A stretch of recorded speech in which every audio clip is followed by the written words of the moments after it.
আবু জাহিল যখন মেরাজের ঘটনা শুনছে, আবু জাহিলকে মোহাম্মদ তোমার এতদিন পাগল বলতাম, কিন্তু কোনো সুবুত ছিল না, দলিল ছিল না।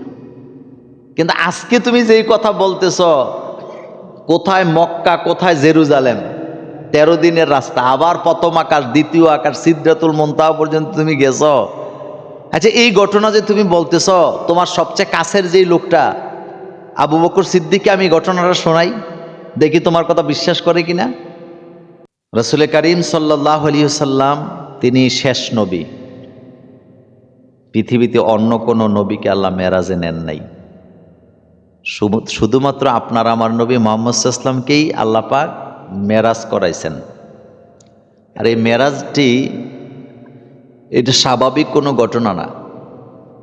এটা বিশ্বাস করতে ইমানের জোর লাগে। কারণ মুহাম্মদ সাল্লাল্লাহু আলাইহি ওয়াসাল্লাম এক রাতের কিছু অংশে মক্কা থেকে বাইতুল মুকাদ্দাস 13 দিনের রাস্তা। কয়দিন? কিন্তু উনি চোখের পলকে চলে গেছে। ওখান থেকে প্রথম আকাশে, দ্বিতীয় আকাশ, তৃতীয় আকাশ, চতুর্থ আকাশ, পঞ্চম আকাশ, ষষ্ঠ আকাশ, সপ্তম আকাশ, এরপরে সিদরাতুল মুনতাহা পর্যন্ত চলে গেছে। ওখান থেকে তিনি আবার ফেরত এসে তিনি দেখতে পাইলেন যে অজুর পানি তিনি অজু করছিলেন জমজমের পানি দিয়া, ওই অজুর পানিগুলো এখনো গড়াচ্ছে। গড়ের শিকলটা যে তিনি খুলে গেছিলেন, শিকলটা এখনো নড়তেছে। সুবহানাল্লাহ। এখন আপনারা বলবেন এটা কিভাবে সম্ভব? সম্ভব এভাবেই, আল্লাহ পৃথিবীকে থামায় দিছে।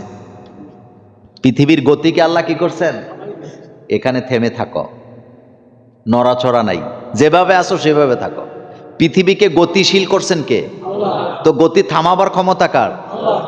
আল্লাহ পাকের। সময়ের গতিকে আল্লাহ স্তব্ধ করে দিয়েছে, থেমে থাক, তোর চলার কোনো ক্ষমতা নেই। আমার রাসূল মেরাজ করে ঊর্ধ্ব গমন করে আসবে, তারপরে তুই আবার গতিশীল হবি। তার কারণ কি জানেন? তার কারণ হলো, যদি গতি চলমান থাকতো তাহলে রাসূল সাল্লাল্লাহু আলাইহি ওয়াসাল্লাম এসে দেখতো 1 বছরের বাচ্চাটার বয়স 27 বছর হয়ে গেছে, আর যেটার বয়স 60টা ছিল ওইটার বয়স হয়ে যেত কত? 87। বুড়ো হয়ে গেছে। এই জন্য গতিকে থামায় দিছে কে? এবার খেয়াল করেন, কোরআনুল কারিমে যত ঘটনা আল্লাহ বলেছেন, হযরতে ইউসুফ আলাইহিস সালামের ঘটনা বর্ণনা করতে যে আল্লাহ সুবহানাল্লাহ শব্দটা ব্যবহার করেন নাই। চন্দ্র সূর্যের বর্ণনা দিতে যে আল্লাহ সুবহান শব্দ ব্যবহার করেন নাই। হযরতে লূত আলাইহিস সালাম, জাকারিয়া আলাইহিস সালামের ঘটনা বলতে যে আল্লাহ পাক সুবহান শব্দ ব্যবহার করেন নাই। অসংখ্য ঘটনা বর্ণনা করেছেন কোরআনে, কোন সব ঘটনা বলার আগে আল্লাহ সুবহান শব্দ ব্যবহার করেন নাই।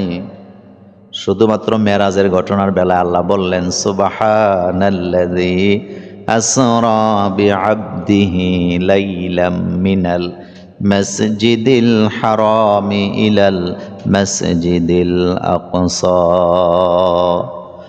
এখানে আল্লাহ পাক সুবহান শব্দ ব্যবহার করে জানাই দিলেন, ও দুনিয়ার মানুষেরা, ঘটনাটা আমি এমন আল্লাহ ঘটাইছি যে আল্লাহর কোনো দুর্বলতা নাই, অক্ষমতা নাই, আল্লাহ পারেন না এমন কিছুই নাই। সর্বময় ক্ষমতার মালিক, পুত পবিত্র যিনি, তিনি ঘটনাটা ঘটাইছেন। সুতরাং ঘটনা নিয়ে তোমাদের প্রশ্ন থাকার কোনো কারণ থাকতে পারে না। ঘটনা ঘটাইছে কে?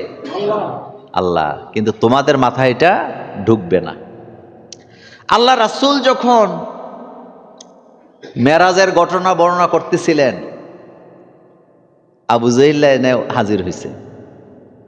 হাজির হওয়ার পরে আবু জাহিল যখন মেরাজের ঘটনা শুনছে, আবু জাহিলকে মোহাম্মদ তোমার এতদিন পাগল বলতাম, কিন্তু কোনো সুবুত ছিল না, দলিল ছিল না। কিন্তু আজকে তুমি যেই কথা বলতেছ, কোথায় মক্কা কোথায় জেরুজালেম, 13 দিনের রাস্তা, আবার প্রথম আকাশ দ্বিতীয় আকাশ সিদরাতুল মুনতাহা পর্যন্ত তুমি গেছ। আচ্ছা, এই ঘটনা যে তুমি বলতেছ, তোমার সবচেয়ে কাছের যেই লোকটা আবু বকর সিদ্দিককে আমি ঘটনাটা শোনাই, দেখি তোমার কথা বিশ্বাস করে কিনা। আল্লাহ নবী বলেন, যাও এক্ষণ চলে যাও। আবু জাহেল ভাবছিল এই ধরনের ঘটনা বললে আবু বকর সিদ্দিক অবিশ্বাস করে কালিমার পথ ছেড়ে দিবে। যায় বলতেছে, আবু বকর, যাকে তুমি নবী বলে মানো, যাকে তুমি রাসূলুল্লাহ বলে স্বীকার করো, আমি এইমাত্র তার দরবার থেকে আসলাম। তিনি এমন এক কথা বলছে যেটা পাগলও বলতে পারে না, পাগলও বিশ্বাস করবে না। আর সেই কথা হলো, কালকে নাকি রাত্রেবেলা মুহাম্মদ সাল্লাল্লাহু আলাইহি ওয়াসাল্লামের মেরাজ হয়েছে, তাও নাকি তিনি রাতের কিছু অংশে মেরাজ কইরা চলে আসছে, বাইতুল মুকাদ্দাসও গেছে। এটা কি বিশ্বাস করা যায়? আবু বকর সিদ্দিক তার দিকে তাকায় বলতেছেন, রাসূল কি এমন এমন বলেছেন? কয় হ্যাঁ। কয় চলো রাসূলের দরবারে। এবার রাসূলের দরবারে যখন দুইজন গেল, হযরত আবু বকর সিদ্দিক বললেন, রাসূল আপনি কি মেরাজের কথা বলেছেন?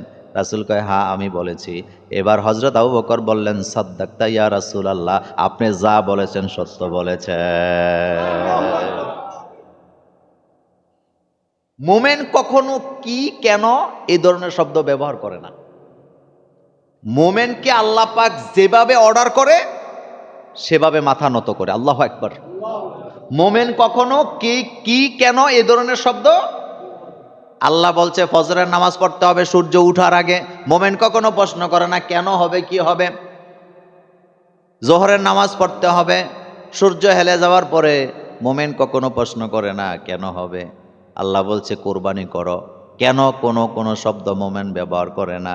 হযরত ইব্রাহিম আলাইহিস সালাম আমাদেরকে শিখিয়ে গেছে, ইব্রাহিম নবীকে আল্লাহ যখন বললেন আসলিম, আত্মসমর্পণ করো, একটা কথাও তিনি বলেন নাই কেন আমি আত্মসমর্পণ করব। ডাইরেক্ট বলেন আসলাম তুলি রব্বিল আলামিন, আমি আমার রবের কাছে আত্মসমর্পণ করলাম। কি কেন এই শব্দগুলা ইসলামের মধ্যে কি নাই, গ্রহণযোগ্যতা নেই। এটি কিছু কিছু বন্ড আছে এটি আবিষ্কার করে। এরা কয় জুমার নামাজ 2 রাকাত হইল কেন? তো তোর মাথার মধ্যে গন্ডগোল আছে নি? 2 রাকাত হয়েছে কেন? আল্লাহ বলছে 2 রাকাত, এই জন্য 2 রাকাত। রাসূলুল্লাহ পড়ছে কয় রাকাত, এই জন্য 2 রাকাত। আবার কেন টেন কি? নাকটা সামনে দিছে, আপনি কি প্রশ্ন করবেন কেন দিছে? এখানে দেওয়া দরকার, এখানে দিছে। চোখ 2টা নাকের উপরে থাকা দরকার, আপনি কি বলবেন কেন দিছে? কেন টেন নাই, এখানেই দেওয়া দরকার, এই জন্য এখানে দিছে কে? দাঁত আল্লাহ তো 50টাও দিতে পারতেন মানুষকে, কিন্তু দিছে 32টা। কয়টা? তবে সব মানুষের দাঁত 32টা উঠে না। এখন বলবেন 32টা কেন হয়? মানুষটা যখন বড় হয় দাঁতগুলা ফাঁকা হয়ে যায়। দেখবেন সব বাচ্চারা দাঁত পড়ার পরে দাঁতগুলা মনে হয় যেন বড় বড়, কিন্তু পরে দেখা যায় এটা ছোট হয়ে গেছে। কেমনে হয়েছে? কারণ মুখটা যখন বড় হয়েছে দাঁত ছোট দেখা যায়, তখন মুখটা ছিল ছোট, দাঁত দেখা গেছে বড়। এ কথা সত্য নেই? দেখবেন দাঁত ফললেই প্রথম 2টা দাঁত ওঠে, মনে হয় যেন মানুষেরা গালি দেখো তুই দাঁতলা, কিন্তু পরবর্তীতে দাঁত বড় আছে না, এটা ছোট হয়ে গেছে, মুখ বড় হয়ে গেছে। সুবহানাল্লাহ। অর্থাৎ বুঝাইলাম কি কেন বলার কোনো সুযোগ। তো রাসূলুল্লাহকে মেরাজ করাইছে কে? কেমনে করাইছে, কি করছে? আল্লাহকে এগুলো প্রশ্ন করার দরকার নেই, আমি আল্লাহ করাইছি এটা তুমি বিশ্বাস করে নাও। কিন্তু অনেকে ইমানের দুর্বলতার কারণে বিশ্বাস করতে পারে নাই, বিশ্বাস করতে পারে নাই, ইমান ছেড়ে চলে গেছে। তা আল্লাহর কোনো ক্ষতি হয়েছে নি? ইসলামের কোনো ক্ষতি হয়েছে নি? না। এই কথাটা এভাবে শেষ করতে চাই, কোনো পাগল, কোনো মাথা খারাপ, অথবা যাদের ভিতরে সংশয় আছে, তারা কখনো মেরাজের ঘটনা বিশ্বাস করতে পারবে না। আর যারা প্রশ্ন ছাড়া মেরাজের ঘটনাকে বিশ্বাস করছে, তারা হলো পাক্কা মোমেন। সুবহানাল্লাহ। তারা কি মোমেন? আল্লাহ পাক বলছেন সুবহানাল্লাযী আসরা বিআবদিহি লাইলাম মিনাল মাসজিদিল হারামি ইলাল মাসজিদিল আকসাল্লাযী বারাকনা হাওলাহু লিনুরিয়াহু মিন আয়াতিনা।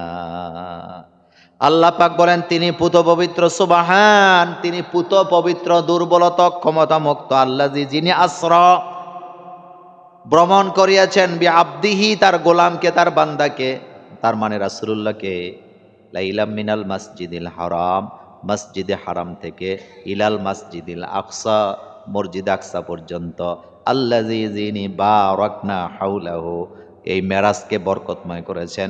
লিনুরিয়াহু মিন আয়াতিনা, যাতে করে আল্লাহ তার নিদর্শনগুলা তার রাসূলুল্লাহকে নিজের চোখে দেখায় দিতে পারে। ইন্নাহু হুয়াস সামিউল বাসীর, নিশ্চয়ই আল্লাহ পাক সবকিছু শোনেন এবং সবকিছু দেখেন। লিনুরিয়াহু মিন আয়াতিনা, আল্লাহ রাসূলকে বলতেছেন, রাসূল এতদিন আপনি জান্নাতের শুভ সংবাদ, জাহান্নামের দুঃসংবাদ মানুষকে দিছেন, জিবরাইলের কাছে শুই না, আমার কাছে শুই না, এখন দিবেন দেইখা। সুবহানাল্লাহ কোন। এখন আপনি দিবেন। আচ্ছা, দেখা জিনিস আর শোনা জিনিস দুইটা কি একরকম? আল্লাহ কয়, রাসূল গো আপনি দেখে দেখে বলবেন। আমার কলেজার ভাইয়েরা, রাসূল দেখে দেখে এবার বর্ণনা করতেছে জান্নাতের কথা, জাহান্নামের কথা।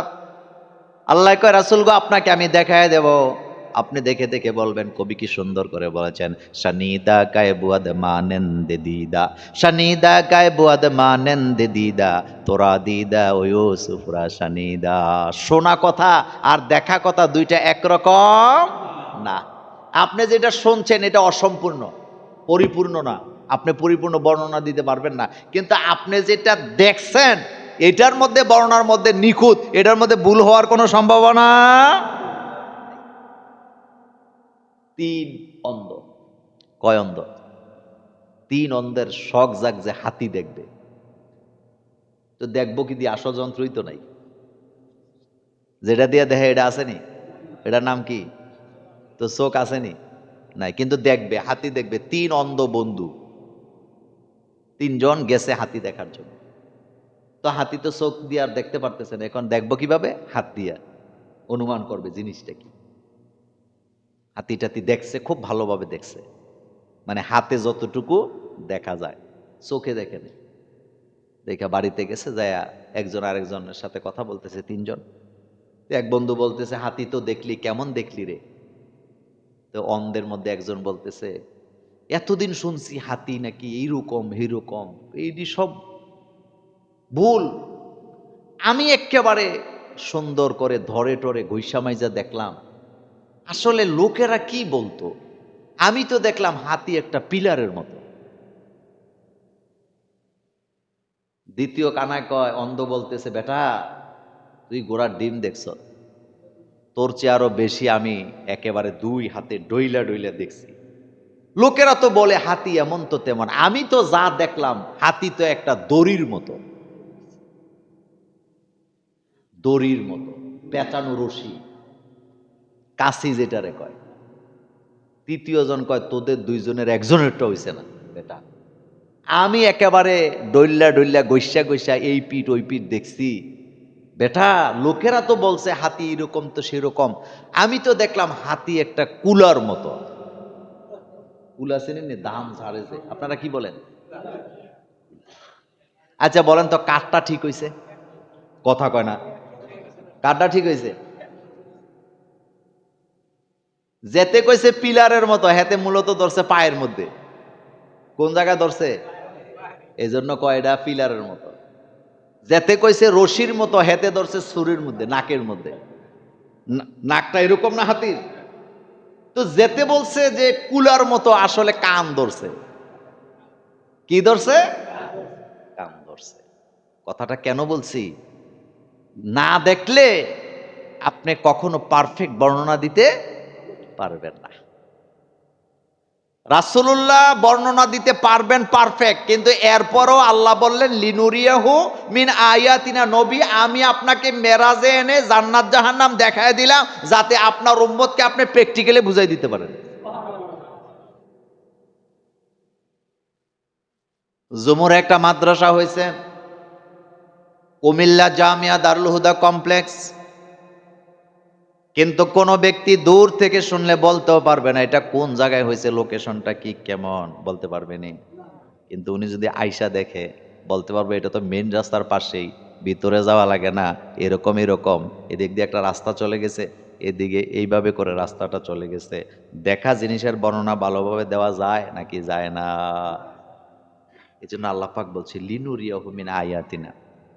এখন মক্কার কাফেররা বলতেছে, মুহাম্মদ সাল্লাল্লাহু আলাইহি সাল্লাম তুমি মক্কা থেকে অর্থাৎ মসজিদে হারাম থেকে মসজিদে আকসার দূরত্ব হলো 13 দিনের রাস্তা। কতদিন? একটা হলো মক্কা, আরেকটা হলো জেরুজালেম। তো তুমি তো বললা যে তোমার রব তোমাকে আগে জেরুজালেম অর্থাৎ বাইতুল মুকাদ্দাস নিয়ে গেছে, এটা কি সম্ভব? তুমি কেমনে গেলা? রাসূল কয় আমি ঘুমায় আছিলাম, জিবরাইল এসে আমার ঘুম থেকে জাগাইছে, জাগায় আমাকে জমজমের কূপের কাছে নিছে, নেওয়ার পরে আমার সিনাটা কাটছে। সুবহানাল্লাহ কর। আমার সিনাটা কাটছে, কাইটে আমার কলবটাকে একটা স্বর্ণের কি এর মধ্যে রাখছে, পেয়ালার মধ্যে, থালার মধ্যে রাখছে, রেখে এটারে দৌত করছে, ওর এটাকে জাগা মতো আবার ফিট করছে। এরপরে আমার সামনে একটা কি আসলো, বোরাক আসলো। বোরাক মিন্স হইল গাদার চাইতে ছোট, খচ্চরের চাইতে একটু বড়। আমি এটার উপরে বসলাম, বিদ্যুতের গতিতে সে আমাকে বাইতুল মুকাদ্দাস পৌঁছায় দিছে।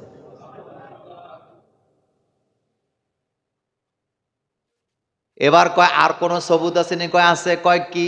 কয় রাস্তার মধ্যে দেখলাম রাতের আধারে একদল লোকেরা তাদের ওট হারাইয়া খুঁজতেছে, ওট পায় না, পেরেশান হয়ে গেছে।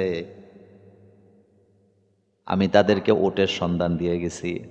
এবার আবু জাহিলের গোষ্ঠী ওই লোকদেরকে বাইর করছে, ওরা জিজ্ঞেস করতেছে, আচ্ছা তোমরা কি রাতের বেলা ঘোড়া হারাইছিলা ওই দিন? কয় হ্যাঁ হারাইছিলাম। ওট হারাইছিলা? কয় হারাইছিলাম। কয় পাইছো কেমনে? কয় একজন লোক আমাদেরকে সন্ধান দিছে। কয় লোকটাকে চিনো নাকি? কয় না চিনি না। এবার আবু জাহিল্লাহকে মোহাম্মদ যে জাদু করে এতে কোনো সন্দেহ নাই। কবিদের একটা ভাষা আছে, ঠাইসা দিলে ভাইসা উঠে জান নসিবে নাই। এটার অর্থ কি জানেন? এটার অর্থ কিন্তু ভালো। এটার অর্থ হলো আপনার কপালে যদি না থাকে, এটা আরেকজনের ধাক্কায় আপনার কপালে এটা দেওয়ার কোনো ক্ষমতা কি নাই। আপনার কপালে থাকতে হবে ভালো জিনিস। কপালে না থাকলে আপনি কখনো পাবেন না।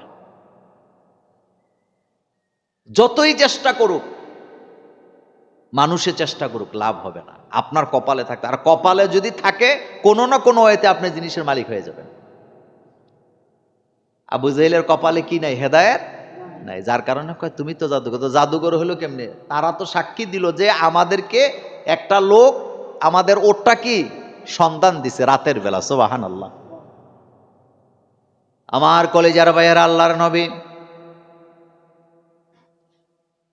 দুনিয়া থেকে যদি ডাইরেক্ট আকাশে চলে যেতেন, দুনিয়ার মানুষেরা সেটা বুঝতো না, তারা সুবুত নিতে পারতো না। সেজন্য আল্লাহ রব্বুল আলামিন তার হাবিবকে মক্কা থেকে আগে জেরুজালেম নিয়ে গেছে। কারণ জেরুজালেম তো দুনিয়াতেই অবস্থান করছে, মানুষেরা বুঝবে আল্লাহর নবী যেই জায়গায় তার বরাকটাকে বাইদা মসজিদে 2 রাকাত নামাজ পড়েছিলেন, সেই পিলারটা আজও জেরুজালেমে আছে।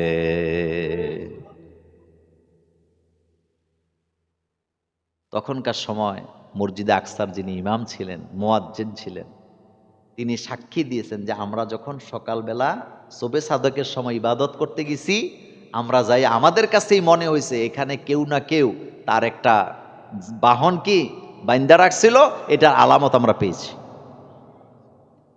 রাসূল নিজে রশিদে এটার বাঁধছে। বানার পরে আল্লাহর নবী বললেন, জিব্রাইল আমাকে বললেন রাসূল গো আপনি মসজিদে ঢুকেন। আমি ঢুকলাম। এবার জিব্রাইল বললেন রাসূল আপনি ইমামতি করেন। সুবহানাল্লাহ কর। আল্লাহ রাসূল বললেন জিবরাইল আমি ইমামতি করব, আমার পেছনে কারা নামাজ পড়বে? এবার জিবরাইল বললেন সমস্ত নবীরা আপনার পেছনে দাঁড়ায় নামাজ আদায় করবে। আপনি হচ্ছেন ইমামুল মুরসালিন। বলেন আপনি হচ্ছেন ইমামুল, আপনি সমস্ত রসুলদের ইমাম। রাসূল আপনি ইমামতি করেন। মেরাজের শিক্ষাগুলি আগামী জুমাতে বলবো। আজকে যেটা বলতেছি শুধু মেরাজের ঘটনাটা যে কিভাবে ঘটলো খেয়াল করেন। আল্লাহর নবী বলেন আমি 2 রাকাত নামাজ আদায় করলাম, সালাম ফিরালাম, জিব্রাইল আমাকে নিয়ে বের হলেন। হওয়ার পরে এবার আরেকটা যানবাহন আনা হলো, যেটা আগের চাইতে আরো বেশি দ্রুত। কারণ এখন আমি উপরের দিকে যাব। শোনেন, আপনারা মাঝে মধ্যে ইউটিউবে বিজ্ঞানের প্রযুক্তিগুলো দেখবেন, দেখলে আপনাদের ঈমান বাড়বে। মহাবিশ্ব বলতে আমরা যেটা বলি এটা কিন্তু এত ছোট না। এই যে আমরা বলি আলহামদুলিল্লাহি রব্বিল আলামিন। এই রব্বিল আলামিনের মধ্যে আলিফ লাম যেটা আছে, এই আলামিন মানে আল রব্বিল আলামিনের আলিফ লাম দ্বারা বুঝাইছে আল্লাহ কিন্তু একটা জগতের মালিক নন, অসংখ্য অসংখ্য জগতের মালিক আমার আল্লাহ। এই দুনিয়াটা একটা জগৎ, এতটুক শেষ না। আমাদের সৌরজগতে আমরা ঘুরতে পারি না, আমরা যাইতে পারি না, আমরা সূর্যের কাছে যাইতে পারি না, আমরা মিল্কওয়ের কাছে যেতে পারি না, পারি না।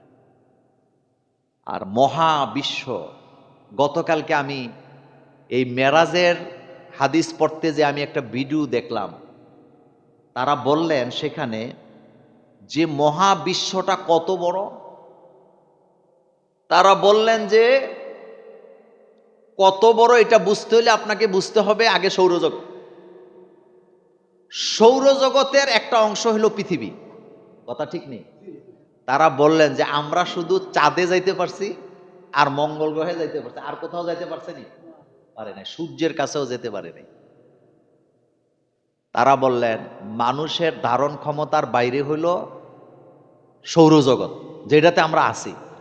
আমরা যেটাতে আছি এটার ধারণ ক্ষমতার ক্যাপাসিটির বাইরে আমরা। এই রকমের লক্ষ লক্ষ কোটি কোটি বিলিয়ন ট্রিলিয়ন সৌরজগৎ দিয়ে মহাবিশ্বরে আল্লাহ সাজাইছে। সুতরাং এটা নিয়ে চেষ্টা করা বোকামি ছাড়া, এটা আমরা বলি না, এটা বলতেছে বিজ্ঞান, আর আল্লাহ বলতেছে আলহামদুলিল্লাহ রব্বিল। এবার দেখেন আল্লাহ আরো কত চমৎকার কথা বলতেছেন। আল্লাহ বলছেন অসসামা ইযাতিল বুরুজ, পড়েন অসসামা ইযাতিল বুরুজ ওয়াল ইয়াউমিল মাউউদ ওয়া শাহিদিন ওয়া মাশহুদ। এখানে বলা হয়েছে আল্লাহ পাক এমন এমন তারকারাজি আছে যাদের সন্ধান তোমরা পাও না। আমি আকাশটাকে সাজায় রাখছি, আমি আকাশটাকে অসংখ্য কোটি কোটি তারকা দিয়ে সাজায় রাখছি। বিজ্ঞানীরা বললেন এক একটা গ্যালাক্সিতে লক্ষ লক্ষ তারকা থাকে, কিন্তু এক একটা তারকা কত বড়। এমন এমন তারকা আল্লাহ বানায় রাখছে আকাশে, তারকার এক প্রান্ত থেকে আরেক প্রান্তে যদি আলোর গতিতে যাওয়া হয় সময় লাগবে 90,000 কোটি বছর। সূর্য আমাদের থেকে এত দূরে, বিজ্ঞানীরা সূর্যের কাছেও যেতে পারে নাই, কিন্তু সূর্যের আলো সূর্য থেকে পৃথিবীতে আসতে সময় লাগে মাত্র 8 সেকেন্ড না মিনিট? 8 মিনিট। কয় মিনিট? 8 মিনিট। কিন্তু অসংখ্য তারকারাজি যেখানে মৃত্যুবরণ করে এটাকে বলা হয় ব্ল্যাক হোল। কি বলা হয়? আর ব্ল্যাক হোল মানে কি? ব্ল্যাক হোল মানে এই যে বড় বড় তারকার কথা এখন বললাম, এই তারকাগুলা ঘুরতে ঘুরতে ঘুরতে ঘুরতে কোনো কারণে যদি ব্ল্যাক হোলের মুখে পড়ে যায়, বিজ্ঞানীরা বলেছেন একটা বাচ্চা যেমন একটা চকলেটকে মুখে নিয়ে চাবাইয়া গিলে ফেলে, এই ব্ল্যাক হোলে তারকাটা এমন ভাবে হারায়া যায় তার অস্তিত্ব আর কখনো খুঁজে পাওয়া যায় না। গতি সেখানে কাজ করে না। সুবহানাল্লাহ কোন। আমাদের পৃথিবীর একটা নির্দিষ্ট গতি আছে, এই জন্য আমরা এখানে বেঁচে আছি, চলতেছি। কিন্তু এই গতি মহাকাশ যেটাকে বলে ওখানে কোনো কাজই করে না, এক কথা শেষ। আপনি গতি দিয়ে যাইতে পারবেন, যাইতে যাইতে যাইতে যাইতে কোটি কোটি বছর চলবেন, কিন্তু আপনার যাওয়া কি হবে না? শেষ হবে না। এই মহাবিশ্ব পরিচালনা করেন কে? আল্লাহ। তা আপনি এর দূরে একটা মাথা দিয়া, পৃথিবীর তুলনায় আমরা এত ছোট, পৃথিবী যে ঘুরে এটাই তো আমরা বুঝি না। কেন বুঝি না? কারণ আমরা পৃথিবীর তুলনায় কি একেবারে ছোট। আর সৃষ্টি সৌরজগতের তুলনায় পৃথিবীটা এত ছোট, মহাকাশ থেকে ছবি নিলে পৃথিবীটা খুঁজে পাওয়া যায় না। সুবহানাল্লাহ বাইজ্জায় কই না। এই জন্য বড় বড় বিজ্ঞানীরা নাস্তিক হয় না। বড় বড় বিজ্ঞানীরা কি হয় না? নাস্তিক হয় না। তারা বুঝে এই মহাবিশ্বকে পরিচালনা করার জন্য একজন আছেন। বলেন তো তিনি কে? আর রাসূলুল্লাহকে মেরাজে নিছেন কে? সেই আল্লাহ পাক। এটা এমনি নর্মাল ভাবে চিন্তা করলে বুঝবেন না। হুজুরে ওয়াজ করতেছে জুমার খুতবায়, আপনি বুঝা নেবেন ব্যাপারটা, আপনাকে বসে বসে চিন্তা করতে হবে। এজন্য আল্লাহ কোরআনে বলছে চিন্তাশীলরা মোমেনেরা চিন্তা করে। বলেন চিন্তাশীলরা কি করে? চিন্তা করে। এটা এ কথা কার? আল্লাহ পাকের। আল্লাহ পাক বলছেন মোমেনেরা চিন্তাশীল হয়, তারা চিন্তা করে। তো রাসূল করিম সাল্লাল্লাহু আলাইহি ওয়াসাল্লাম তিনি উর্দু গমন করলেন। ওখানে 2 রাকাত নামাজ তিনি পড়লেন। পড়ার পরে তিনি প্রথম আকাশে গেলেন।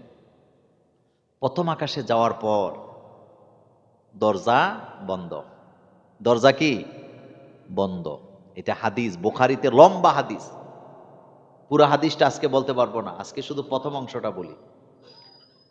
যখন সেখানে গেল, রাসূল বলেন জিবরাইল আমিন দরজার মধ্যে কড়া নাড়া দিলেন। জিবরাইল ফেরেশতা দরজার গেটে নক করলেন। দরজা বন্ধই থাকে, দরজা খোলা থাকে না, এটা নিরাপত্তার ব্যাপার। আল্লাহর নবী বলেন জিবরাইল যখন কড়া নাড়া দিলেন, ভিতর থেকে ফেরেশতারা জিজ্ঞেস করলেন, প্রহরী ফেরেশতারা বললেন মান আনতা, আপনি কে? জিবরাইল বললেন আনা জিবরাইল, আমি জিবরাইল। এতটুকু বলার পরে ফেরেশতারা দ্বিতীয় প্রশ্ন করলেন অমাম মা আকা, আপনার সাথে কে? এবার জিবরাইল জবাব দিলেন মুহাম্মাদুর রাসূলুল্লাহ সাল্লাল্লাহু আলাইহি ওয়াসাল্লাম। এবার ফেরেশতারা তৃতীয় প্রশ্ন করলেন মুহাম্মদ সাল্লাল্লাহু আলাইহি ওয়াসাল্লামকে দাওয়াত দেওয়া, মুহাম্মদ সাল্লাল্লাহু আলাইহি ওয়াসাল্লামকে কি দাওয়াত দেওয়া হয়েছে? এবার জিবরাইল বলেন হ্যাঁ দাওয়াত দেওয়া হয়েছে। এবার রাসূল বলেন বলতে বলতে সাথে সাথে আমাদের জন্য প্রথম আকাশের দরজা খুলে দেওয়া হলো। আকাশ নিয়েও আমাদের মধ্যে ভুল ধারণা আছে। আমরা মনে করি উপরের দিকে তাকালে যেটা নীল নীল লাগে এটাই আকাশ। না, এটা আকাশ না, আকাশ বহুদূর। ওয়াযায়্যানাহা লিন-নাযিরিন ওয়া হাফিজনাহা মিন কুল্লি শাইতানির রাজীম। আল্লাহ পাক বলেন আকাশ তো সেটা যেটা দিয়ে আমি তারকা খচিত করেছি। তার মানে আকাশ হলো সেটা যেটার মধ্যে আল্লাহ আকাশ যে তারকা দিয়ে যে জিনিসটাকে সাজায় রাখছে ওইটা হলো আকাশ। প্রথম আকাশে যাওয়া মানুষের জন্য সম্ভব না, কারণ আলোর গতিতে যদি আপনি প্রথম আকাশ ছুঁইতে চান, কথাকে বুঝেন আমার, আলোর গতিতে যদি আপনি প্রথম আকাশটা ছুঁইতে চান সময় লাগবে 500 বছর। সুবহানাল্লাহ, আসে না মুখ দিয়ে? কয়শো বছর? তো 500 বছর মানুষ বাঁচেনি। এরপরে দ্বিতীয় আকাশ, এরপরে তৃতীয় আকাশ, এরপরে চতুর্থ আকাশ, এরপরে পঞ্চম আকাশ, এরপরে ষষ্ঠ আকাশ, এরপরে ষষ্ঠ আকাশ, এরপরে সিদরাতুল মুনতাহা। সুতরাং এই মহা আকাশের মালিক যিনি, সেজদা তাকেই দিতে হয়, তার কাছেই মাথাটা কি করতে হয়? নত করতে হয়। যেখানে সেখানে মাথা নত করে না। যাদের একটু কমন সেন্স আছে, যাদের একটু কমন সেন্স আছে, সাধারণ জ্ঞান আছে, তারা কখনো আল্লাহ ছাড়া কারো সামনে মাথা নত করে না। সে আল্লাহ পাক বলছেন সুবহানাল্লাযী আসরা বিআবদিহি লাইলাম মিনাল মাসজিদিল হারাম ইলাল মাসজিদিল আকসা আল্লাযী বারাকনা হাওলাহু লিনুরিয়াহু মিন আয়াতিনা। আল্লাহ তার নিদর্শনগুলোকে দেখায় দিছে। এবার বলেন আমরা যখন প্রথম আকাশের দরজা দিয়ে ঢুকলাম, ঢুকেই দেখি বাবা আদম আলাইহিস সালাম বসা। আমি সালাম দিলাম, বাবা আদম আলাইহিস সালাম আমাকে ডাকলেন, ও বৎস আমার কাছাকাছি আসো। আমি কাছাকাছি গেলাম। আমি যাওয়ার পরে দেখলাম আদম আলাইহিস সালামের ডান দিকে হাজার হাজার কোটি কোটি, বাম দিকে হাজার হাজার কোটি কোটি সন্তান। আমি জিজ্ঞেস করলাম জিবরাইল, আদম আলাইহিস সালামের ডাইনে কারা বামে কারা? বুখারীর হাদিস। আল্লাহর নবীকে জিবরাইল বললেন রাসূল, আদম আলাইহিস সালামের ডান পাশে যাদেরকে আপনি দেখতেছেন তারা জান্নাতি, আর বাম পাশে যাদেরকে দেখতেছেন তারা জাহান্নামী। ডাইনে কারা? জান্নাতি। বলেন ডাইনে কারা? বামে কারা? আরো মজা করে, আমি ডাইনেও নাই বামেও না, আমি বামপন্থী রাজনীতি। তুই বামপন্থী, তুই গুকা পাগল কোথায়। যারা ডাইনপন্থী তারা জান্নাতি। বলেন যারা ডানপন্থী, আসহাবুল ইয়ামিন আসহাবুল শিমাল, হয় ডাইনে না হয় বামে। সূরা ওয়াকে আল্লাহ বারবার বলছে ডানপন্থীরা জান্নাতি, বামপন্থীরা জাহান্নামী। এটা জানার পরেও কিছু দাম্ভিক নেতা আছে, অহংকারী নেতা আছে, দাম্ভিকতার সাথে আমি বাম রাজনীতি করি। এই গোড়ার ডিম বুঝছিস বেটা তুই। আদম আলাইহিস সালামের ডান পাশে যারা সন্তান তারা জান্নাতি, আর যারা বাম পাশে আছে তারা কি? আমরা ডাইনে না বামে? এই জন্য আমরা সব কাজ কোন দিক থেকে শুরু করি? মসজিদে ঢুকতে কোন পা, জুতা পাও দিতে কোন পা, মৌজা পড়তে কোন পা, হাত মোজা পড়তে কোন পা, কোনো কাজ করতে কোন হাত, ভাত খাইতেছেন কোন হাতে, খাবার নিতেছেন প্লেট থেকে কোন দিক থেকে? ডান দিক থেকে। সব জায়গায় ডাইনে, শুধু খারাপ জায়গায় বামে। যেমন বাথরুমে ঢুকতেছেন তখন কোন পা? বাম পা দিয়ে ঢুকবেন। বাথরুমে আপনি পানি খরচ করতেছেন কোন হাত? বাম হাত। আর বাকি সব কাজ হবে। এই জন্য দেখবেন জন্মগতভাবে মানুষের ডান হাত নড়াচড়া করে বেশি। কিছু কিছু মানুষ আছে তার প্র্যাকটিসের কারণে বাম হাতটা বেশি চলে। ছোটবেলা প্র্যাকটিস করছে বাম, এই জন্য বামটা চলে। মানুষ যখন প্র্যাকটিস করে তার হাত পায়ের স্পিরিট আরো কি যে কোনো ব্যাপারে বেড়ে যায়। তা আমার কলিজার ভাইরা, প্রথম আকাশেই রাসূলুল্লাহ সাল্লাল্লাহু আলাইহি ওয়াসাল্লাম কোন নবীর সাথে দেখা হয়েছে? আদম নবীর সাথে। আদম আলাইহিস সালামের ডাইনে কারা? জান্নাতি সন্তানেরা। ডাইনে কারা? বাম পাশে কারা? এই এতটুকু হাদিসটা বললাম, বিশাল হাদিসটা সামনে বাকি আছে। আমরা প্রচন্ড শীতের মধ্যে আছি, আমাদের আরো কিছু গুরুত্বপূর্ণ কথা আছে, সেই কথাগুলো আমরা শুনবো ইনশা আল্লাহ। কয়েকটা